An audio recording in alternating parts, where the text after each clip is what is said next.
Wild on 7th, man. He's going crazy. We're here for the media event, talking to some of the artists that's been performing, the people that's been battle rapping, whatever. You know what I'm saying? That's what we're here for. We're here to show some love to the indies out here doing their thing. Shout out to my folks, man. Holla and let them know who we talking to, dog. You already know what it is. It's your boy Hyfa, a.k.a. Hyfa the Prospect. Hailing from Newburgh, New York, down in Tampa. Repping 2 cities, man. You already know what it is. What's going on, family? Chilling. And just for clarity, I saw him over there chilling, but last night I saw him kill the stage last night because it was an event last night. So I've been here for 2 days, right? So you was on the stage and you killed it. And then you was giving him the bars. You know what I'm saying? Yeah. So I was like, I actually remember him last night when I said tomorrow when I set up if you're here, I wanted to make sure I get a chance to get you on the camera, you know what I'm saying, hollering at the people because you really killed the set, man. You feel me? So salute to you on that. You know what I'm saying? So let's talk about it a little bit. You know what I mean? So right now, how would you describe your style currently? I know what it is for the people who haven't heard it yet. Yeah, well, currently, I mean, I'm myself. I stay myself, but I try to stay current. So I was born in the 80s, raised in the 90s. So my style fits with, the Rakims and the Baby. What's up? The Rakims, the Nas, Mos Def, CL Smooth type. You know what I mean? But I still try to, stay current. So I'm very versatile. I can rap on any type of beat. And that's just what it is. I just really I let the beats talk to me. You know what I'm saying? So that's really how I get down. But my style is more like 90s golden era type shit. All right. Do you ever feel, just based on the way the game works and the industry works, you ever feel like I need to make a song for the young ones? I need to make a song that sounds like a certain kind of way, even though that may not necessarily be what you're really into. Do you ever do that? Sometimes, but I try not to venture too far away from myself. Right. Because it's like I like being comfortable in my skin, even when it comes to making music and stuff like that. So I realize some of the new music, I rock with it. Right. But I know if I try to do some of it, I might sound funny. Right. You know what I mean? So I could ghostwrite some of that stuff, but me doing it, if it don't fit my image and how how I rock, then I won't do it. And I'm cool with that. You know what I'm saying? Because everybody got to stay in there, got their lane. You know right. Exactly. I like that, man. You got a target audience when you create your music and you craft it, and when you put it out there, as far as marketing and all that. When you put it out there, do you target your demographic, or you like, well, kind of they like it, but do you focus and narrow the focus a little bit on the people that you feel might rock with your style? Nah, I kind of just go in there and create, and then if it, like, I know some songs I make may not be club bangers or something like that. But if I put too much thought into it, it starts like watering it down. So I kind of just go in there and create, and wherever it fits, it fits. You know what I'm saying? So I know just from doing research and looking back on like the legends of yesterday, that's how some of these classic timeless records were created. When they went in to create it, they wasn't thinking about, oh, this is going to be a club banger. They was just going in there and creating it, and it turned into what it was going to be. Right. So, and I feel that it's like, when you try to make something, I think that's where a lot of people go wrong. It's like you do you, and if they rocking with it, they're gonna rock with it. Right. You know what I'm saying? And definitely last night you had the bars on display. You feel me? And salute to you on the breathing and the mic control. Like, you know what I'm saying? You don't see that a lot. You know what I mean? So I was really giving it to him last night. Word, and that's something I worked on that. Yeah. Because my style of writing, you have to have good breath control. Yeah. So throughout the years, I had to work on my breath control, and even writing. Like while I'm writing my rhymes, as I'm writing, you practicing while you writing. So sometimes I'll adjust something. I'll be like, yo, now I'm gonna take this out because I can take a breath here. Right. And then while I'm on stage, I concentrate on that. You know what I'm saying? So I've gotten better at it over the years. Yeah, definitely, man. So how long you been? You said you kind of was a student of it. You a child of it. So you've been doing it basically your whole life, kind of sort of thing. Yeah. Hip hop been a part of my life all my life. I don't even remember how old I was when I heard the first rhyme. You know what I mean? For being from New York, you know what I'm saying? You know what I mean? What part of New York is? I'm from Newburgh, New York. Okay. So it's an hour above New York City, upstate. So you know what? I love when I get a chance to kind of run into people. You know, we ain't be based in Atlanta. You know what I'm saying? So we don't. Sometimes we run into people from New York or whatever. You know what I'm saying? And I asked them this question. I'm gonna ask you this question. The sound of New York right now, drill, whatever you want to call it, whatever. You know what I'm saying? Whether it be a 5-year-old or you know what I'm saying, R.I.P. Pop Smoke or whoever. You know what I'm saying? You feel me? It doesn't sound like it sounded maybe not even 15, 20 years ago, definitely. Yeah. What do you feel about that? Do you feel like New York has kind of sort of lost its way? Because now it sounds like it sounds, New York music sounds more like something that I've already heard instead of it sounding like New York. When I hear artists from New York, now I don't even know if they're from New York no more. Right. You know what I'm saying? What do you feel about that? It's really, there's still spitters in New York that's still doing their thing.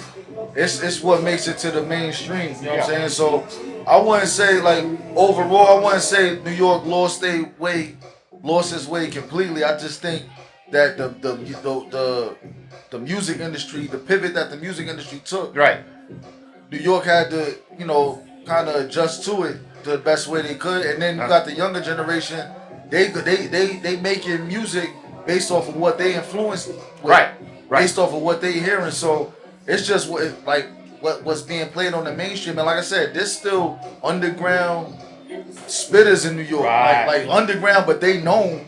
You know what I'm saying? But they spitters.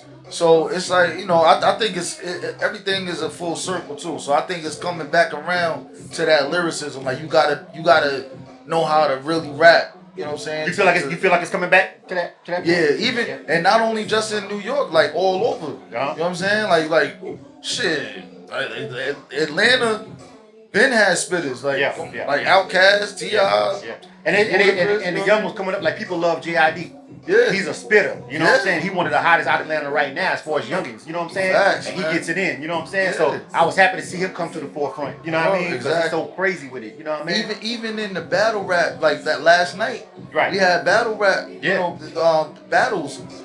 You got ill spitters all New York, Atlanta, Tampa, St. Pete, Cali, like it's everywhere. You know what I'm saying? Everybody doing their thing. So absolutely, I think lyricism definitely, that's the backbone of hip hop. It ain't never gonna go nowhere. No matter what's in the mainstream, if you know how to spit, you got a lane. You know what I'm saying? So let's talk about your music personally. You feel me? Like some of those songs that you did last night.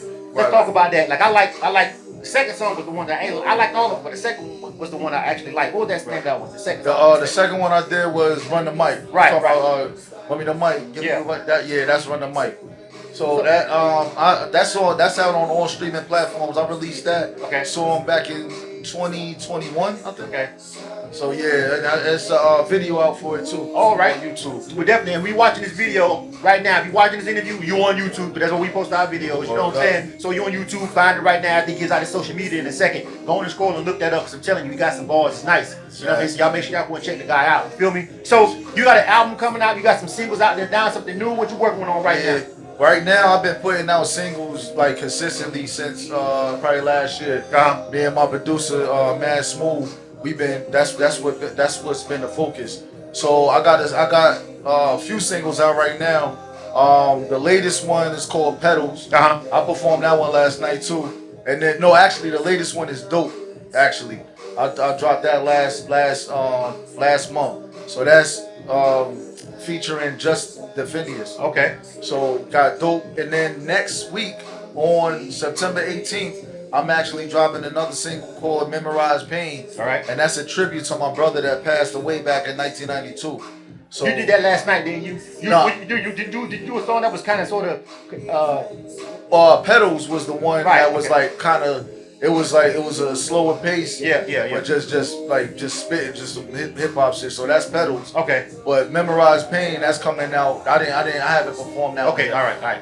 You did you did a couple of songs. I was trying to run in my head. Did I hear that one last night? Kind of sounded familiar. You know what I'm saying? The first one was Next to Nothing. I think that might have been the one. Yeah. So listen, you got some you got skills. I heard it myself, firsthand. I want to hear the music. With us being radio, I like to hear the music in the headphones. You know what I'm saying? In the car mode. You know what I'm saying? That's what matters to us the most. But I do like to see people perform. But when I see them perform and I like it 9 out of 10 times, I'm gonna like the record because it's harder to pull off a performance than it is to do it in the studio. Honestly, you know what I'm saying? To make it sound good on stage live. You know what I'm saying? Because you can stop, punch in, whatever. I know.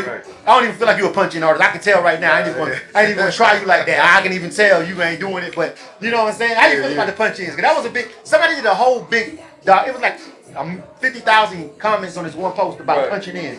You know what I'm saying? How do you feel about that? Do you feel like it's cheating punching in your verses even when you record?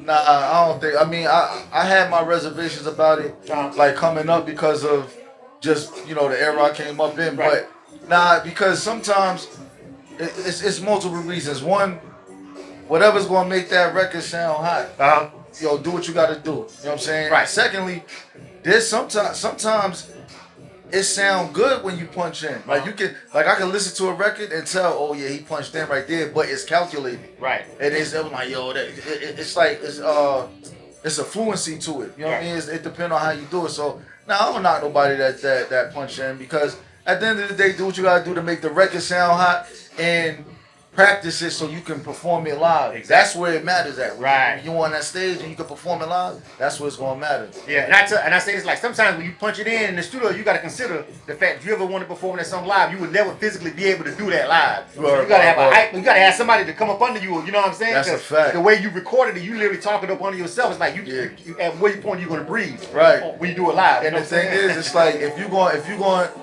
Like I perform, I don't perform over my lyrics. Right. Yeah. That's but I'll have my ad libs though. Yeah. Yeah. So sometimes when you recording in the studio, you might put an ad lib in a certain place, knowing that this is how you gonna perform it. Like when you performing, that's when you can take a breath. So you gonna let the record talk at that spot and then come back in after that. Yeah. So you know what I mean? It's mad ways to do it. And it's like I don't knock out. It's as long as the final product is good, man, do what you gotta do. Absolutely. How long you been in Tampa? I've been in Tampa all together since 07. Cause I came down here to go to school. Okay. 07 to recording art school. So I graduated in 09, went home for a year, and then I moved back down here in 2010. So are you an engineer and all that too? Now my expertise is in lyricism. Okay.